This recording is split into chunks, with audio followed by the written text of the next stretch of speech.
समाधान समाधान समाधान। नमस्कार, आदाब, सत श्री अकाल मित्रों, स्वागत है आप सभी का समाधान कार्यक्रम में। मित्रों, एक बार दफ्तर के सारे एम्प्लॉयज जैसे ही अपने दफ्तर पहुंचे तो वहां नोटिस बोर्ड पे एक संदेश लिखा हुआ था कि वो व्यक्ति जो आपकी ग्रोथ में, आपकी उन्नति में बाधक था, उसने कल शरीर छोड़ दिया है, उसकी अकाले मृत्यु हो गई है।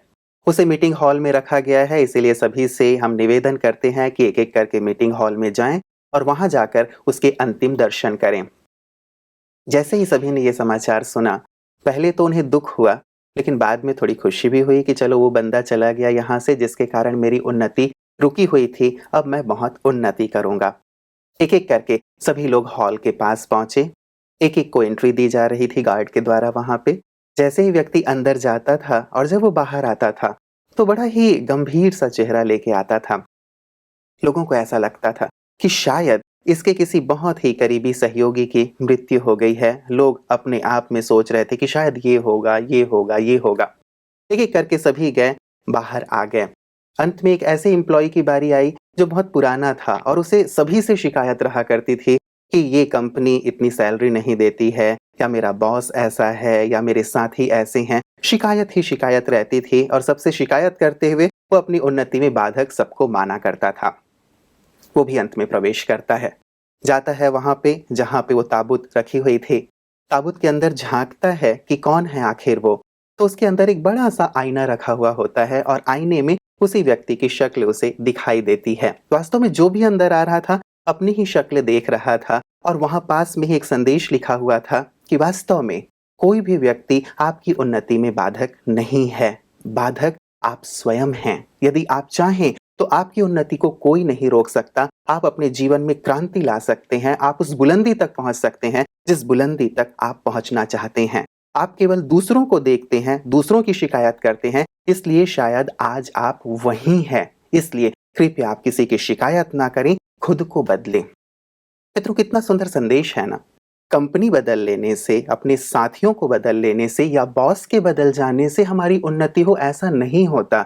लेकिन यदि मैं खुद को बदल लेता हूं तो मेरी उन्नति निश्चित रूप से होती है। और सचमुच यदि देखा भी जाए तो दूसरों को बदलना मेरे हाथ में नहीं है, लेकिन खुद को बदल लेना ये मेरे हाथ में है। इसलिए हम ये सीखें कि कैसे मैं खुद को बदल कर अपने स्वभाव में परिवर्तन लाकर उन्नति कर सकता हूँ, विकास कर सकता हूँ। ऐसी सुंदर बात के साथ आज के समाधान की शुरुआत करते हैं। अभिनंदन करते हैं आदरणीय भ्राता जी का। भ्राता जी, बहुत बहुत स्वागत और अभिनंदन है। थैंक्स। क्या कहेंगे भ्राता जी इस बात पे, क्योंकि बहुत ही महत्वपूर्ण बात है। हर एक व्यक्ति शिकायत करता रहता है, अपनी उन्नति न होने का रीजन दूसरों पे थोपता रहता है। अगर वो खुद की ओर न देखकर दूसरों की ओर देखता है तो उसके अंदर की जो पावर्स हैं वो उनका विकास नहीं कर पाता है। उसे ये सोचने का मौका ही नहीं मिलता कि मैं अपने में क्या क्या चेंज करूं, क्योंकि वो हमेशा उसकी उंगली दूसरे की ओर है, मुझे बुरा बोल रहा है। इसलिए मुझे बहुत बैड फीलिंग होती है, मेरी कार्य क्षमता रुक जाती है, या ये व्यक्ति मेरी बहुत निंदा करता है, बड़ों को मेरी शिकायत कर रहा है, इसलिए मेरी प्रोग्रेस नहीं हो रही। ये कॉमन बात होती है संगठनों में कि मेरी शिकायतें हो रही है। तो व्यक्ति अपने को देखना भूल जाता है। अगर वो ये पक्का कर ले कि उसकी गलत रिपोर्ट ऊपर दी जा रही है, वैसे बहुत लोग देते नहीं, मनुष्य को अनुमान ज्यादा होता है, फिर भी कोई एक दो देता हो, यदि हम एफिशिएंट हैं, यदि हम कार्यकर्ता बहुत श्रेष्ठ हैं, यदि हम अपने फील्ड में बहुत एक्सपर्ट हैं, तो जिसको शिकायत की जा रही क्या वो हमें नहीं देखता? तो अपनी सत्यता में जब हम खुद विश्वास गंवा देते हैं, तब हमें ये भय सताने लगता है कि मेरी शिकायत हो रही, मेरी प्रमोशन रुक जाएगी, मेरा रिकॉर्ड खराब हो जाएगा। तो वास्तव में मनुष्य को इन सब बातों से ऊपर उठकर अपनी आंतरिक शक्तियों का विकास करना चाहिए, अपनी योग्यताओं का विकास करना चाहिए। और याद रखना चाहिए, जो आगे बढ़ना चाहता है उसे संसार की कोई शक्ति रोक नहीं सकती। मनुष्य अपने स्वभाव संस्कार से, अपनी कमजोरियों से, या जो वो एक्सक्यूजेस देता रहता है उनसे रुकता है। दूसरों को रोकने की क्षमता किसी में नहीं होती है। तो हम अपने को आगे बढ़ाते चलें।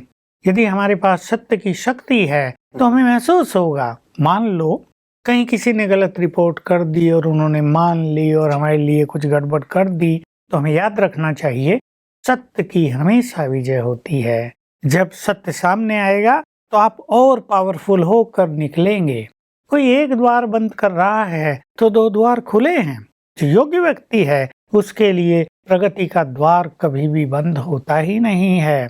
तो हम निरंतर आगे बढ़ते चलें, किसी के रोके से कोई रुक नहीं सकता। होता यही है ज्यादातर जो देखा जाता है कि यदि कोई बाधक बन रहा है तो हमारी सारी एनर्जी उसके लिए चलने लगती है कि ये ऐसा क्यों कर रहा है, इसे मैं कैसे हटाऊं या कैसे ये बदले, तो इसमें सारी एनर्जी चली जाती है। तो क्या कहेंगे भ्राता जी, खुद पे ज्यादा से ज्यादा फोकस किया जाए, वो व्यक्ति जो हमारी शिकायतें कर रहा है, हमें नीचे गिराने की कोशिश कर रहा है, उसकी ओर ध्यान ही ना दिया जाए? हाँ, ऐसा भी हो सकता है कि हम उसकी ओर ध्यान न दें और अपने बहुत अच्छे कार्य करते चलें, लेकिन ये भी कर लेना चाहिए कि जो व्यक्ति हमारे एंटी कार्य कर रहा है उसको हम अपना गुड फ्रेंड बना लें। बनाया जा सकता है।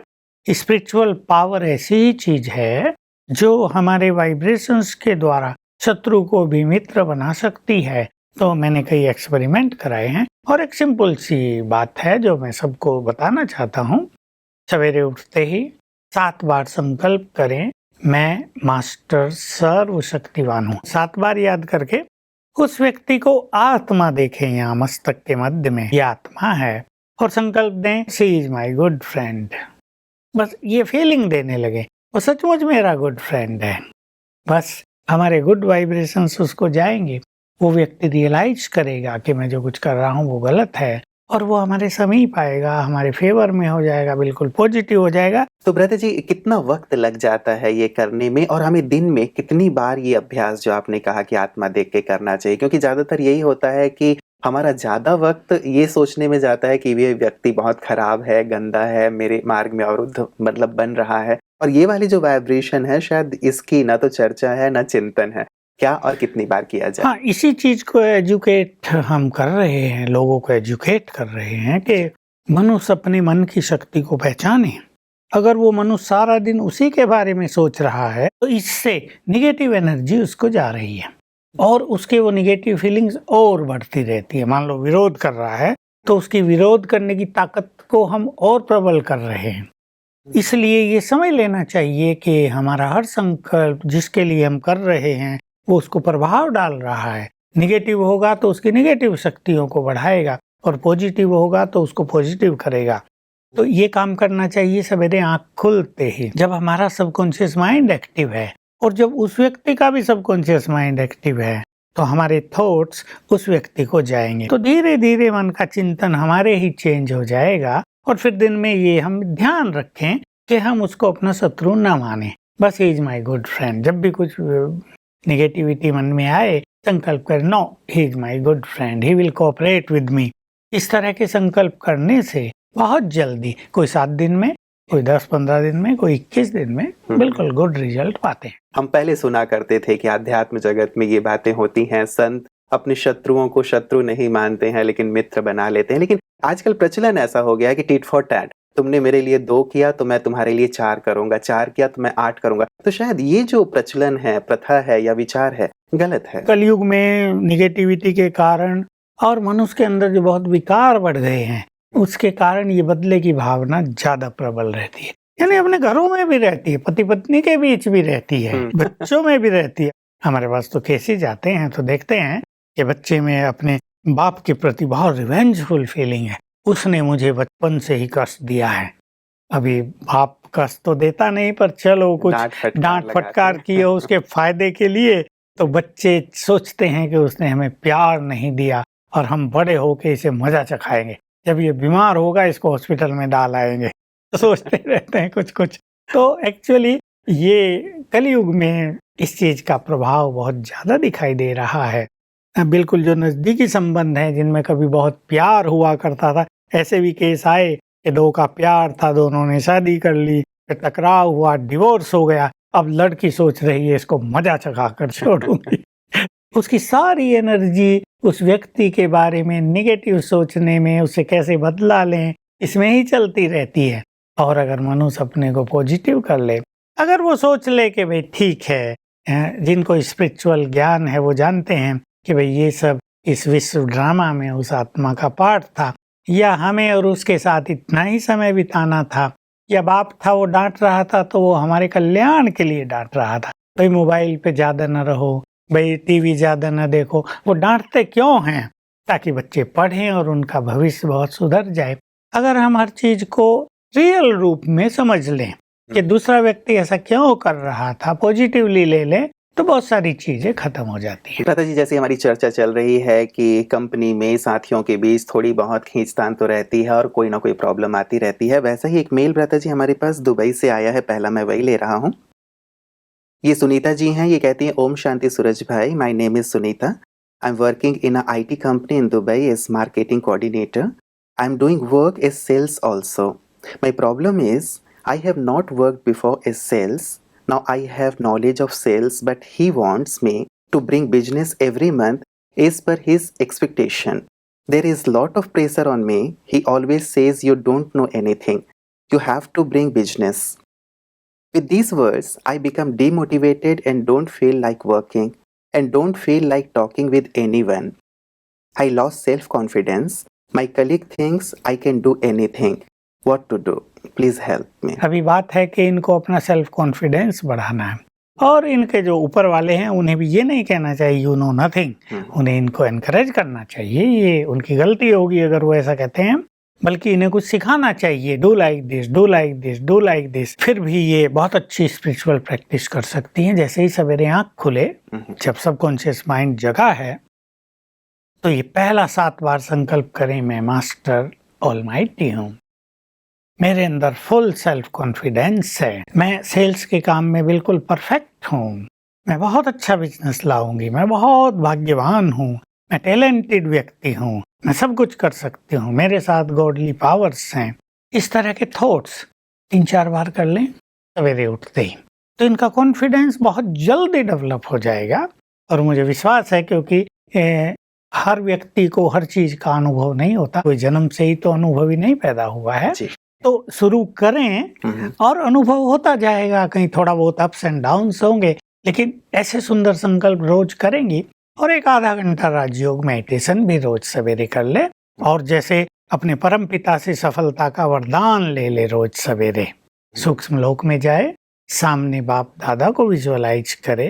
ब्रह्मा बाबा के तन में शिव बाबा हैं और बाबा ने अपना वरदानी हाथ मेरे सिर पर रख दिया है और जस्ट मुख से वरदान दिया, बच्चे सफलता मूर्त भाव, जो भी तुम कार्य करोगी उसमें संपूर्ण सफल हो जाओगी। और इस गुड फीलिंग के साथ वो नीचे अपने कार्य क्षेत्र पर आए, तो हमें पूर्ण विश्वास है कि उसके अनुभव भी दिनों दिन बढ़ते जाएंगे। भ्राता जी, ये जो एक बात इन्होंने लिखी है कि जब सामने वाला व्यक्ति लगातार ये कहता रहता है कि भाई शायद तुम इस क्षेत्र में अच्छी नहीं हो या तुमसे नहीं हो पाएगा, तो ये जो एक सेल्फ कॉन्फिडेंस लूज होने की बात कही है कि हम अपने अंदर हीन भावना महसूस करने लगते हैं, तो ऐसी स्थिति में क्या किया जाए? उस पर ध्यान न दें और एक नई चीज अपने मन में ले आए कि ये कहता है ना तुम कुछ नहीं कर पाओगी, हम इन्हें करके दिखाएंगे। तो उसको एक चैलेंज रूप में ले लें, एक सुंदर कंपटीशन के रूप में ले लें और अपने टैलेंट्स को बढ़ाएंगी, तो वो व्यक्ति भी देखता रह जाएगा कि हमने इनको सोचा क्या था और इन्होंने कर क्या दिया। बिल्कुल।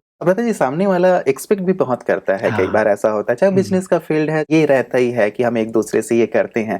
तो यहाँ किस बात का वैसे ध्यान रखना चाहिए? जो एक्सपेक्ट कर रहा है वो भी, और जो सामने वाला व्यक्ति है जो उसकी आशाओं को पूरे करने के लिए जद्दोजहद में लगा रहता है, वो भी। एक्सपेक्टेशंस तो मनुष्य को होती है। मान लो कोई मालिक है तो वो तो चाहेगा कि उसके कार्यकर्ता अधिक से अधिक बिजनेस उसके लिए लाएं, बहुत ज्यादा प्रॉफिट हो, तो उसके एक्सपेक्टेशंस तो बिल्कुल सही हैं। और जो व्यक्ति सामने है उसको भी लक्ष्य रखना चाहिए, मुझे इनकी एक्सपेक्टेशंस पे खरा उतरना है, तो अपनी इनर पावर्स को बढ़ाएंगे और बहुत उमंग उत्साह से करेंगे। एक दिन कम सफलता मिलेगी, दूसरे दिन बढ़ेगी, तीसरे दिन और बढ़ेगी। बस ध्यान ये रखना कि निराशा ना हो। और इसमें बोलने की जो कला है वो मुख्य काम करती है। कन्विंस करना पड़ता है ना दूसरे लोगों को, तो बोलने की कला अपनी बढ़ाते चलें। इसमें हमारा जो ईश्वरीय ज्ञान और राजयोग है ये बहुत मदद करता है। हमारे यहाँ ऐसे लाखों लोग हैं जो बोलना ही नहीं जानते थे, किसी के सामने कोई बात क्या कहें उन्हें बड़ी हिचक होती थी, शर्मीली नेचर के थे, बहुत हेजिटेट करते थे। और जैसे ही हमारी एग्जीबिशंस लगती हैं, उन्होंने समझाना शुरू किया लोगों को, तो जरा खुलते गए और पता चलता गया कि नहीं, हम तो बहुत अच्छी तरह लोगों से बात कर सकते हैं, वो कुछ भी कहे उसका उत्तर दे सकते हैं। ये नहीं उसने कुछ कहा तो हम एकदम गिरावट में आ गए डोमिनेट होने लगे। तो ये ज्ञान और योग जो है या जो हमारा ईश्वरीय सेवाओं का फील्ड है, ये इन चीज़ों को बहुत डेवलप करता है। जी, जी, जी। चलिए भ्राता जी, सुनीता जी भी इनका अभ्यास करेंगी तो सहज हो जाएगा उनके लिए अपने आप को विकसित करना, और विकास की बात तो हम कर ही रहे हैं। निश्चित रूप से हर फील्ड में विकसित होना ही चाहिए और राजयोग इसमें मदद करेगा। भ्राता जी, हैदराबाद से हमारे पास सुनीता जी ने भी ऐसा ही एक मेल भेजा है। वो कहती हैं कि 7 साल हो गए हैं, मैं भी आईटी कंपनी में हूँ, लेकिन मेरे बॉस का व्यवहार मेरे साथ ठीक नहीं रहता है। मुझे ऐसा लगता है कि दूसरों को तो वो ज़्यादा तवज्जो देते हैं, लेकिन शायद मुझे नहीं देते हैं। कलीग्स के साथ भी मेरी अनबन बनी रहती है, तो ऑफिस में ऐसा लगता है कि जैसे एक संग्राम की स्थिति है। मैं चाहती हूँ कि वहाँ से स्थान परिवर्तन कर लूँ। कृपया मार्गदर्शन करें। हमने शुरुआत की थी इस एपिसोड में प्रारंभ में ही कि मनुष्य जब तक दूसरों को जिम्मेदार ठहराएगा अपनी किसी बात के लिए, तब तक वो ना अपने को चेंज कर पाएगा ना अपना विकास कर पाएगा। तो बॉस भी इनसे खुश नहीं या गलत व्यवहार करता है, साथी भी इनसे गलत व्यवहार करते हैं, तो ऐसा कभी नहीं होता कि किसी व्यक्ति से सभी गलत व्यवहार करें। तो जरूर कहीं ना कहीं इनकी कोई मिस्टेक है। इन्हें अच्छे स्वमान का अभ्यास करके अपनी मिस्टेक को पहचानना चाहिए। मेरी कहाँ कमजोरी हो रही है, मैं काम गलत करती हूँ या रेस्पॉन्स अच्छा नहीं देती हूँ, या मेरे व्यवहार में कुछ कमी तो लोग मेरे से चिढ़ते हैं, या मैं बहुत योग्य हूँ उसके कारण लोगों को ईर्ष्या हो रही है। तो मुझे एक बैलेंस रखना चाहिए। कहीं ऐसा तो नहीं कि मैं बहुत योग्य हूँ और उसका थोड़ा सा अभिमान मुझे है तो भी लोगों को बहुत चिढ़ होती है। इसलिए अपने साथियों से एक बैलेंस लाइफ बिताना, उनको भी सम्मान देना, उनको से अच्छी व्यवहार करना, ये भी बहुत आवश्यक है। तो इनको अपने अंदर की ओर देखना होगा और अपने को चेंज करना पड़ेगा, और कुछ दिनों तक ये अपने को बिल्कुल साइलेंट करें, मन को भी पीसफुल कर दें और एक स्वमान का अभ्यास करेंगे बहुत अच्छी तरह। मैं एक महान आत्मा हूँ। अपने ऑफिस में भी ये अभ्यास करें, कम से कम 10 बार करें।